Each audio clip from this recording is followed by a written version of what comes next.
आपल्या मुलामुलींसाठी आपण अनुरूप स्थळे शोधताय? आता आपला शोध येथे येऊन संपतो. आता आपली चिंता संपलेली आहे. आपल्या मुलामुलींसाठी अनुरूप जोडीदार शोधण्याचा निवडण्याचं एकमेव केंद्र शादीबंधन वधूवर सूचक केंद्र.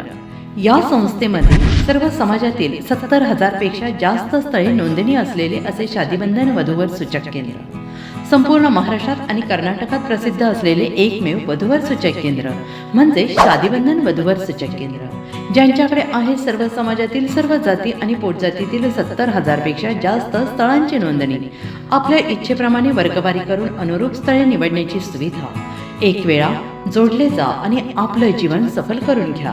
हजारोंनी याचा लाभ घेतला आहे. आपणही आपल्या मुलामुलींसाठी, विधूर, विधवा, वयस्करांसाठी योग्य स्थळांची निवड करा. एक सुवर्ण संधी घेऊन येत शादीबंधन. आजच संपर्क करा. शादीबंधन वधूवर सूचक केंद्र, लोकसंदेश न्यूज ऑफिस समोर, महाराष्ट्र स्क्रॅप जवळ, 100 फुटी road, Sangli. Pincode 416416. Customer care number 9922864545. आमच्या वेबसाईटवर स्थळे पहा. आमची वेबसाईट आहे www.shadibandhan.in.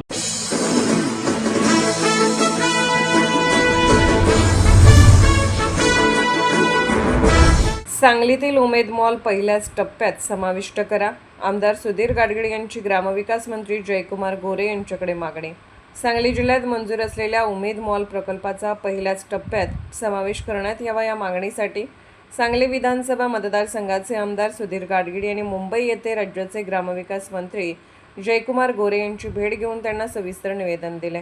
राज्यातील विविध जिल्ह्यांमध्ये महिला बचत गटांच्या उत्पादनांना हक्कांची बाजारपेठ मिळवून देण्याची उमेद मॉल प्रकल्प राबवण्यात येत आहे. या योजनेअंतर्गत सांगली जिल्ह्यासाठी देखील उमेद मॉल मंजूर झाला असून सध्या त्यांच्या प्रकल्पांचे काम प्रगतीपथावर आहे. मात्र पहिल्या टप्प्यातील अंमलबजावणीमध्ये सांगली जिल्ह्याचा समावेश करण्यात आलेला नाही. ही बाब आमदार सुधीर गाडगीळ यांनी ग्रामविकास मंत्र्यांच्या निदर्शनास आणून दिली. निवेदन देताना आमदार गाडगीळ म्हणाले की सांगली जिल्ह्यात महिला बचत गटाच्या माध्यमातून अत्यंत दर्जेदार आणि वैविध्यपूर्ण उत्पादने तयार केली जातात. पुढे बोलताना त्यांनी नमूद केले की सांगली जिल्हा हा आधीच व्यापारी आणि कृषी क्षेत्रात अग्रेसर व प्रगत जिल्हा आहे. अशा ठिकाणी उमेद मॉल तातडीने कार्यान्वित झाल्यास महिला बचत गटाच्या उत्पादनांना मोठी बाजारपेठ मिळेल आणि स्थानिक पातळीवर रोजगाराच्या व विक्रीच्या मोठ्या संधी उपलब्ध होतील.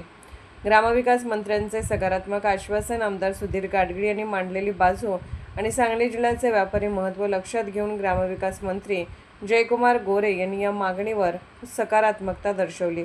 सांगलीच्या उमेद मॉलचा पहिल्या टप्प्यात समावेश करण्याबाबत संबंधित विभागाला तातडीने आवश्यक त्या सूचना दिल्या जातील असे आश्वासन मंत्री महोदयांनी यावेळी दिले.